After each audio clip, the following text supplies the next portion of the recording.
Hi everybody, Randy Pedersen back with you once again for Storm Bowling and Roto Grip. You know, we've been talking about how to select the right bowling ball. Today we're going to talk about how to select the right bowling ball for the tournament bowler.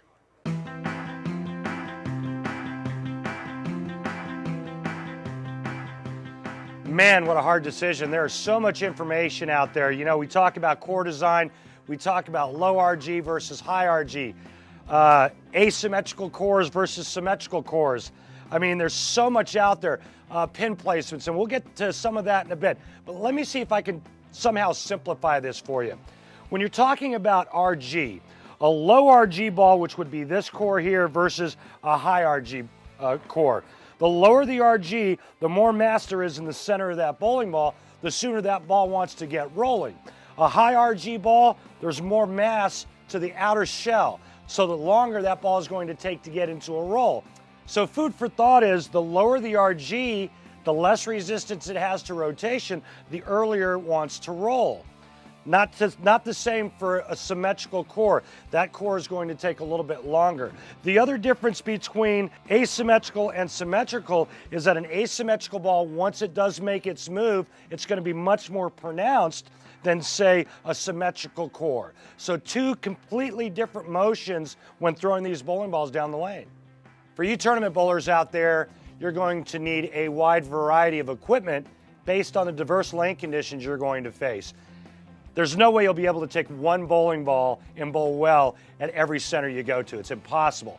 So I want you to think of it as kind of like trying to put a set of golf clubs together. You're going to want to have high-end equipment. That is the most aggressive bowling balls on the market, something that's going to be able to grip the slickest oil patterns, all the way down to the real dry lane or dry oil patterns or short oil patterns, and everything in between. As the lanes go through transition, you're going to want to be able to have options to go to other bowling balls so that you can maintain a consistent ball reaction that you're used to seeing. Hey, tournament bowlers, we're going to talk about another factor in laying out bowling equipment that'll help your game and help you throw more strikes. It's called the pin and pin position. Remember, all of this is based off of your positive axis point, whether you're left or right-handed. But the rule of thumb is simple. The closer I move that pin to my positive axis point, the earlier the ball wants to roll. The farther away from my positive axis point I move that pin, the longer the ball is going to go down the lane.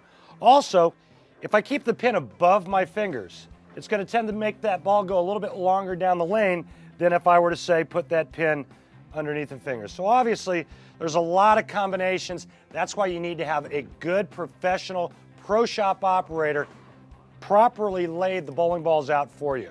Good luck. Coming up next, we're going to talk about how to care for that brand new ball.